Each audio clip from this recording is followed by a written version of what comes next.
Hello everybody and welcome back to Soul Stained Ink. My name is Beth and today we're going to take a quick look at the unread books that I'm going to be moving with me to my new place.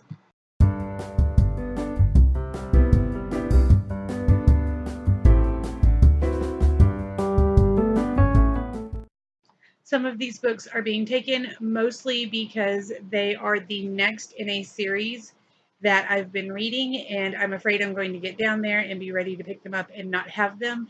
And it's worse when it's the next in a series, for me anyway, than it is if it's a standalone or the first of a series. You know what I'm saying? You know what I'm saying. Let's move on. So first is A Clash of Kings by George R.R. Martin. Of course, we're starting the buddy read for A Game of Thrones tomorrow. We're going to try to read the first 100 pages next week, like Friday to Friday-ish. So I'm putting this in there. That way, when we get ready to start the next book, I've got it already. The Chestnut King. It's the third in the 100 Cupboards trilogy by N.D. Wilson. I haven't been able to pick it up this summer because I've had so many readathons going on, but I'm really excited to get to that. So it's going in the box. And then we've got Red Queen by Victoria Aveyard. Where'd You Go, Bernadette by Maria Semple. Shatter Me by Tara Moffey. Dead Time Stories, The Beast of Baskerville by Annette and Gina Casconi. All the Lovely Bad Ones by Mary Downing Hahn. Pride and Prejudice and Zombies by Jane Austen and Seth Grahame-Smith. The Shadow of the Wind by Carlos Ruiz Zafón. Bad Girls Don't Die by Katie Ellender. Most of these are ones I've been starting to pick up, and then other things are happening. Read-alongs, readathons, moving, like the Magnus Chase and the Gods of Asgard.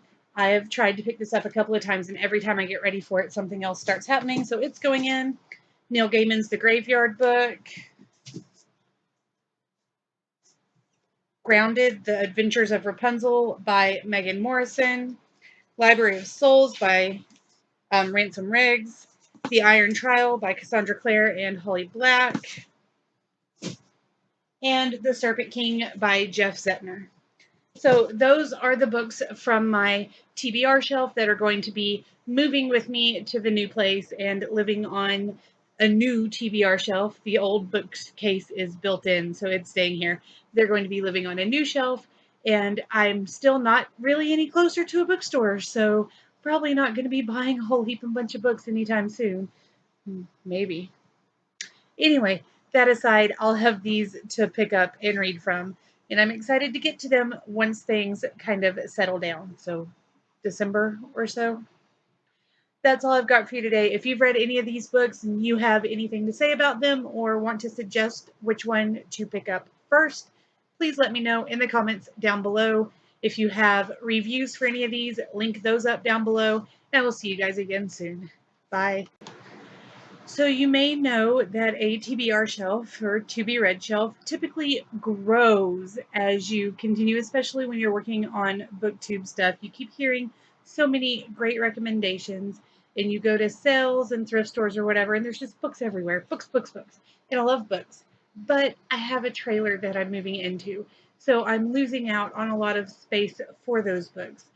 Luckily, the rest of my books are going to still live with my parents, and what I've decided to do is take some of the books from my TBR shelf and move them with me, and then the rest of them are going to stay here, and when I finish off my TBR books, I'm going to put them in a pile, and some of them will stay with me, and some of them will move back and live on the shelves in my book loft upstairs, and then I can get more off of my shelf until I have completely moved and read through all of it.